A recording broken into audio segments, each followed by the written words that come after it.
பொதுவா love failure ஆனவங்க லவ்வர்ஸ பார்த்தாலே எரிச்சலாவாங்க. ஆனா 178 வருஷமா அவங்களும் ஒரு நாவல கொண்டாடி தீர்த்திருக்காங்க அப்டின்னா, அது தஸ்தாவஸ்கியோட இந்த வெண்ணிற இரவுகள் நாவல் தான். பஸ்லயோ, ட்ரெயின்லயோ நான் பயணம் பண்ணிட்டு இருக்கும்போது படிக்கணும். அதுவும் ஒரு 2லேருந்து ஒரு 3 மணி நேரத்துக்குள்ள ஒரு வேர்ல்ட் கிளாஸ் நாவல படிக்கணும் அப்படிங்கிறவங்களுக்கு ஒரு பெஸ்ட் சாய்ஸா இருக்கக்கூடியது இந்த புத்தகம் தான். ஆனா அதுல ஒரு சிக்கல் இருக்கு. நீங்க எந்த ஊருக்கு டிக்கெட் எடுத்தீங்களோ அந்த ஊருக்கு உங்களால போய் சேர முடியாது. கண்டிப்பா ரஷ்யாவோட பீட்டர்ஸ்பர்க்ல இருக்க ஏதோ ஒரு சந்திலயோ, இல்ல ஏதோ ஒரு பாலத்திலயோ தான் போய் நீங்க நிப்பீங்க. 1848ல தஸ்தாவஸ்கியால எழுதப்பட்ட புத்தகம் தான் இது. நான் இந்த புத்தகத்தோட கதையை பத்தி உங்கள்ட்ட சொல்ல போறதில்ல. ஏன்னா, இது வந்து சொல்லக்கூடிய கதை கிடையாது. நம்ம அது வாழ்ந்து பார்க்கக்கூடிய கதை தான் இது.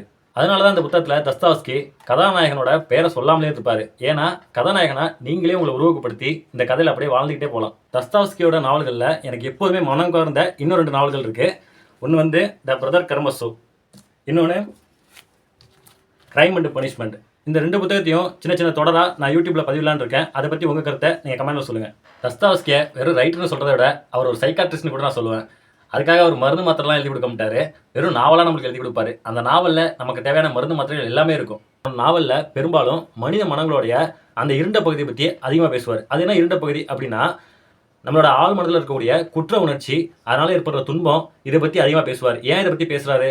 ஏன்னா, நம்மள நாமே சுய பரிசோதனை செய்யறதுக்கு அவரோட நாவல் மூலியமா நம்மள தூண்டி விடுவாரு. எப்படி சிக்மண்ட் ஃப்ராய்ட் நோயுற்ற மனங்களை ஆராய்ஞ்சாரோ, அதை விட ஒரு படி தஸ்தாவஸ்கி மேல போய் தன்னோட சொந்த ஆன்மாவையே சுய பரிசோதனை பண்ணி பார்க்கறாரு. தஸ்தாவஸ்கி மனித மனங்களை அப்ரோச் பண்ற விதமே ரொம்ப வித்தியாசமா இருக்கும். அவரோட நாவல் எல்லாத்துலயுமே மனித மனங்களோட அந்த இரட்டை இயல்பை ரொம்ப அற்புதமா சொல்லிட்டே வருவாரு. மனித மனங்கள்ல இருக்கக்கூடிய அந்த குற்ற உணர்ச்சி, கோபம், வன்மம், பாவம், சோகம், இது எல்லாத்தையுமே அந்த இருண்ட பகுதிகள் எல்லாத்தையுமே நம்ம கிட்ட திருப்பி திருப்பி காட்டி நம்மள வெளிச்சத்தை நோக்கி திரும்பி பார்க்க வைக்கிற வேலையை தான் தஸ்தாவஸ்கி ரொம்ப அற்புதமா செஞ்சிருப்பாரு. தஸ்தாவஸ்கியை முதல்ல படிக்க ஆரம்பிக்கிறவங்க வெண்ணிற இரவுகள்லேருந்து ஆரம்பிக்கலாம் அப்படிங்கிறது என்னோட சஜஷன்.